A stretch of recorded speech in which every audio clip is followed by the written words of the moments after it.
अखिल भारतीय जनसंघ के राष्ट्रीय उपाध्यक्ष हैं। जनसंघ कांग्रेस के बाद दूसरा ऐसा राजनीतिक दल है जो सबसे पुराना है हमारे भारत के अंदर, और 21 अक्टूबर 1951 में इसकी स्थापना हुई थी। 3 इसके संस्थापक सदस्य रहे, डॉक्टर श्यामा प्रसाद मुखर्जी और प्रोफेसर बलराज माधव जी और पंडित दीनदयाल उपाध्याय जी 3 संस्थापक रहे जिन्होंने इसकी स्थापना की थी, और इसको एक हिंदुत्व राजनीतिक दल के रूप में इसको चलाया जा रहा था। तो आज हमारे साथ जनसंघ के ही राष्ट्रीय उपाध्यक्ष देश कुमार कौशिक जी मौजूद हैं, इनसे थोड़ी जानकारी लेंगे जनसंघ के लिए, और इसके अलावा राजनीतिक में कितनी सक्रिय है जनसंघ उसको लेकर बातचीत करने का प्रयास करेंगे। सर, सबसे पहले स्वागत है आपका राइट इंडिया प्लस में। आपका भी बहुत बहुत धन्यवाद। सर, हिंदुत्व विचारधारा के साथ इस जनसंघ की शुरुआत साल 1951 में की गई और आज भी जनसंघ चल रहा है, तो क्या कुछ कहना चाहते हैं? क्या कुछ उतार चढ़ाव, क्या कुछ बदलाव इस समय के दौरान रहा?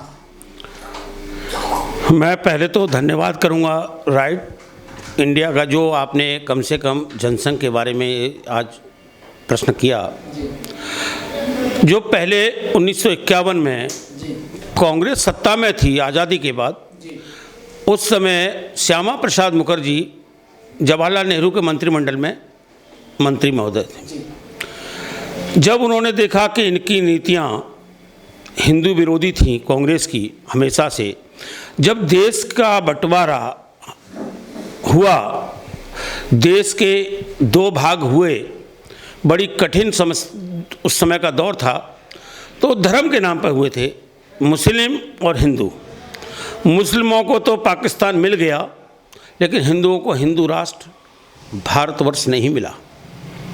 आज वही अंग्रेज़ों की गुलामी वाली इंडिया, आज हम इंडिया के नाम से पहचाने जाते हैं। हमारा जो आर्यावर्त था, जो हिंदुओं का देश था, हिंदू राष्ट्र था, जिसके लिए हमारा टुकड़े भी हुए, लेकिन हमारे इन राजनेताओं ने, खाकी वर्दी वालों ने इसको नुकसान किया। जो खादी पहन करके जो लोकसभा में बैठे, आज भी वो लोग हमारे देश को खंडित ही कर रहे हैं, कोई जातिवाद के नाम पर, कोई व्यवस्था के नाम पर, लेकिन राष्ट्र के लिए, भारत माता के लिए किसी की वेदना नहीं है। उस समय के हमारे जनसंघ के बलराज मधोक जी, प्रोफेसर बलराज मधोक, जो कट्टर हिंदुत्व के थे, हिंदुत्ववादी थे, उनकी कई पुस्तकें आई हैं, प्रचारक थे, जम्मू कश्मीर से उनका जो पहले था, उन्होंने आवाज़ उठाई हिंदुत्व के लिए और हिंदुओं की आवाज़ बनने के लिए। उस समय एक राजनीतिक दल का निर्माण हुआ, उसका नाम था भारतीय जनसंघ। भारतीय जनसंघ श्यामा प्रसाद मुखर्जी ने अपना इस्तीफा देकर के मंत्रिमंडल से, जवाहरलाल नेहरू के से, तब इसका निर्माण किया था। और जब चुनाव हुए तो उस समय हमारे 3 सांसद शुरू में पहले आए थे।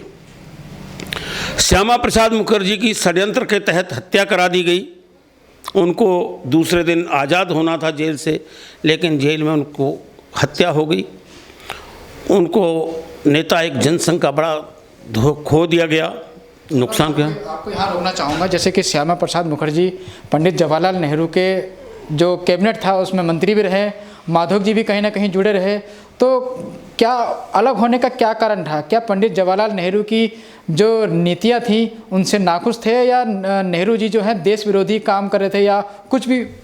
वो भारत के जिस देश के नाम पर बंटवारा हुआ, जिस हिंदुत्व के नाम पर बंटवारा हुआ या धर्म के नाम पर बंटवारा हुआ, तो जवाहरलाल नेहरू वही मौका परस्ती देख रहे थे, मुस्लिमों के लिए हितों के साधन साध रहे थे। उन्होंने हिंदुओं की आवाज़ को कहाँ किया था? हिंदुओं को हिंदू राष्ट्र कहाँ घोषित होने दिया? तो उनकी जब विरोधी नीतियाँ थी, देश विरोधी नीतियों के कारण, हिंदुओं की विरोधी नीतियों के कारण, हमारे श्यामा प्रसाद मुखर्जी मंत्रिमंडल से इस्तीफा देकर के, पहले प्रधानमंत्री हमारे भारत के रहे पंडित जवाहरलाल नेहरू जी, और उनके ऊपर इतना बड़ा आप आरोप लगा रहे हैं क्योंकि कांग्रेस के नेताओं के वो आदर्श हैं आज। अरे भाई साहब, आदर्श तो किसके? मैं आरोप क्या लगाऊंगा? कि वो तो आप इतिहास पढ़ लें, उनकी जीवनी पढ़ लें, जो उनकी डिस्कवरी ऑफ इंडिया में उनका सारा चरित्र चित्रण है। मैं क्यों आरोप लगाऊंगा? आरोप तो आप पढ़ के देखेंगे जब आप बोलेंगे। मैं गलत बोल रहा हूं तो चीन को उन्होंने जो ज़मीन थी, उस समय महावीर जी थे लोकसभा में सदस्य, तब उन्होंने क्या शब्द दिए थे, क्या स्टेटमेंट दी थी? मैं आपसे ही पूछ रहा हूं, क्या ये जो आज का संविधान है, क्या हमारे ज्ञाताओं ने बनाया? संविधान को 10 देशों के लोगों के संविधानों को उठा करके उसमें से काट छांट करके क्या 2 रात में संविधान बनता है क्या? जो थोप दिया गया आज हमारे ऊपर। उस समय देश की आबादी कितनी थी और आज कितनी आबादी है? उस समय की नीतियां हमारी हिंदू विरोधी थी, आज भी हिंदू विरोधी हैं। मतलब आपका कहने का मतलब यह है जो कानून अंग्रेजी ब्रिटिश शासन में चल रहे थे वो कानून आज भी कायम है? आज भी कायम है। आज कोट में पहनता, कौन कोट पहनता है मुझे बताइए आप? टाई लगा के जाते हैं। हमारी क्या है, सर्वोच्च न्यायालय में या दूसरे न्यायालयों में हिंदी भाषा क्यों नहीं? हमारी अंग्रेजी भाषा क्यों है? आज भी हम उनके गुलाम हैं, मानसिक तौर पे गुलाम हैं। हम अपने आप को हिंदू में क्या, हमारी हिंदी भाषा इतनी गई गुजरी है कि हम अपनी हिंदी में बहस नहीं कर सकते? क्या सुप्रीम कोर्ट में हिंदी में बहस कर सकता है हमारा कोई वकील आज के समय? फिर क्यों नहीं हमें अधिकार? ये जो मुद्दे हैं असल मुद्दे हैं जिन पर लोगों का ध्यान केंद्रित नहीं। आज हमको आपस में जातिवाद पे बांट करके, क्षेत्रवाद पे बांट करके, हिंदू मुस्लिम करके जो देश की राजनीति चल रही है ये गर्द में लेके जा रही है देश को। मतलब ये कहा जा सकता है कि जो भारत हिंदू राष्ट्र आज नहीं है, कहीं ना कहीं इसमें कांग्रेस का या पंडित जवाहरलाल नेहरू का पूरा आप इसको मानते हैं जिम्मेदार कि उनकी वजह से आज हिंदू राष्ट्र भारत नहीं हो पाया? भारत हिंदू राष्ट्र पहले था, आज है और रहेगा। भारत सनातन हिंदू वैदिक संस्कृति का पालन करता रहा है, करता रहेगा, कर रहा है। मैंने ये नहीं कहा हिंदू राष्ट्र घोषित करना एक संवैधानिक रह करके पद के वो प्रतिष्ठा है। हिंदू पद्धति से जीना जीवन शैली है हमारी, हिंदू धर्म है, सनातन वैदिक संस्कृति है। हमारा संविधान तो भारत में रहने वाले सभी धर्मों को समानता से रहने का अधिकार देता है। फिर आप अरे संविधान, वही तो बोल रहा हूं, संविधान कहाँ का है? जब देश का बंटवारा संविधान के समय नहीं था। पाकिस्तान फिर मुस्लिम क्यों बनाए? मुसलमानों को क्यों दिया? जो संविधान ये कहता था। देश का बंटवारा किस बात पे हुआ? धर्म के नाम पर हुआ था? नहीं हुआ था भाई। उनको मुसलमान को दे करके पाकिस्तान बना दिया गया तो ये हिंदुओं का हिंदू राष्ट्र नहीं होता था।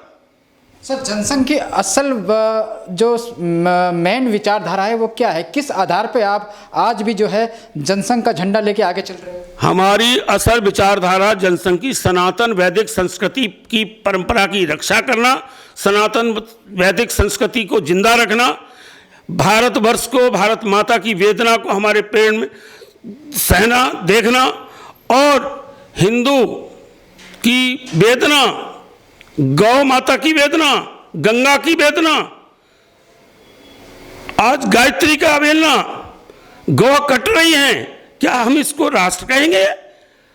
ये गौ मांस बेच रहे हैं जो हिंदूवादी कहते हैं, अपने आप को पार्टी कहते हैं। सर, बहुत सारे हिंदू संगठन हैं जो गाय माता के लिए गौशाला खोलते हैं, बहुत सारी बड़ी बड़ी बातें करते हैं, लेकिन आज वही गाय जब कूड़ा खाती है, कूड़ा खाने के बाद जब उसका दूषित दूध लोग पीते हैं, तब आप हिंदू संगठन कहाँ सोते हैं? मैंने क्या कहा भाई? मैंने ये कहा है कि गौशाला के नाम पे, गौ के नाम पे केवल पैसा कमाया जा रहा। आज सुप्रीम कोर्ट ने भी कहा था कि गंगा के नाम पर, गंगा सफाई के अभियान के नाम पर केवल राजनीति कर रहे हैं, पैसा कमा रहे हैं।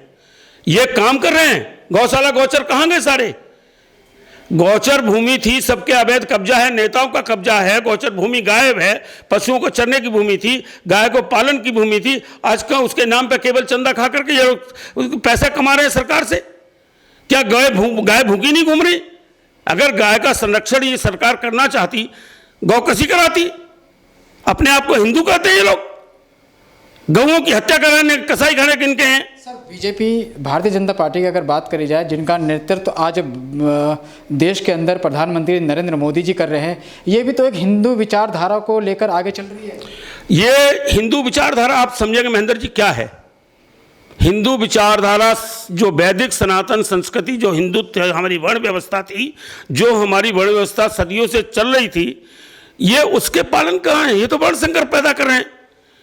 वर्ण संकरता मतलब वर्ण व्यवस्था को खत्म किया इन्होंने। हिंदू का मैंने का क्या था?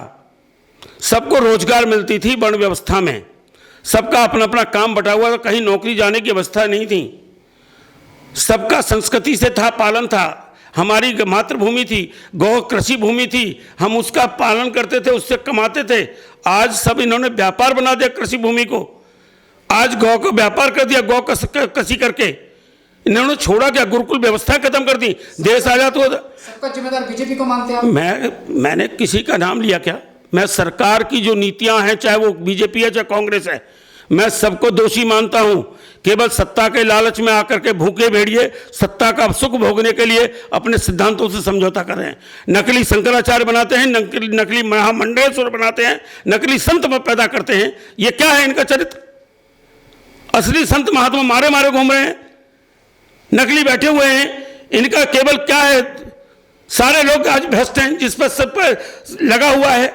आज सारा सड़ा तंत्र, भारत भूमि क्या, भारत माँ अपनी आंखों के आंसू रो रही है। क्यों रो रही है? आज ये कहते हैं देश को झूठ। आज देश पर कर्जा कितना है? सर, चलते चलते आपसे एक आखिरी सवाल। आज अगर देखा जाए तो भारत के अंदर जो पश्चिमी सभ्यता है, जो बाहरी कल्चर है, वो बड़ा हावी होता जा रहा है, लेकिन हमारा जो सनातनी वेशभूषा है, हमारी सनातनी संस्कृति है, कहीं ना कहीं विलुप्ति की ओर है। तो इसके लिए क्या कदम उठाए जाएं और जनसंघ इसके लिए क्या काम कर रहा है? जनसंघ अपनी सनातन वैदिक संस्कृति के लिए बार बार आदि गुरु शंकराचार्य के शिष्य, स्वामी करपात्री महाराज के शिष्य, स्वामी निश्चलानंद सरस्वती जी जो पुरी मठ के पीठाधीश्वर हैं, उनके मार्गदर्शन में हम काम कर रहे हैं। हिंदू राष्ट्र की उनकी अवधारणा को लेकर के हमारा अगला अधिवेशन दिल्ली के अंदर 25 अप्रैल को होने जा रहा है। तालकटोरा स्टेडियम में बहुत बड़ी संख्या में लोग आएंगे। उसमें जनसंघ भी भागीदारी ले रहा है। हिंदू राष्ट्र की जो हमारी परिकल्पना है उसको हम साकार करेंगे। हमारी जीवन शैली है, हम सिखा रहे हैं लोगों को। गुरुकुल व्यवस्था थी, क्योंकि हमारा संस्कार खत्म हो रहे हैं। पश्चिमी सभ्यता में क्या है कि पश्चिमी सभ्यता में जो नंगापन आया है, नग्नता आई है, चाहे वेशभूषा से, चाहे आचरण से, चाहे व्यवहार से, वो कितने दिन वो दिखावटी है। इसका जिम्मेदार हम सरकार को माने या फिर आज छोटे बच्चे से लेके बड़े बूढ़े लोगों तक जो मोबाइल आज पहुंच चुके हैं, या इसमें केवल सरकार दोषी है। सरकार नियंत्रण नहीं है, सरकार का किसी बात पर नियंत्रण नहीं है। नंगापन जो फूहड़ परोस रहा है, हमारा बॉलीवुड क्या है?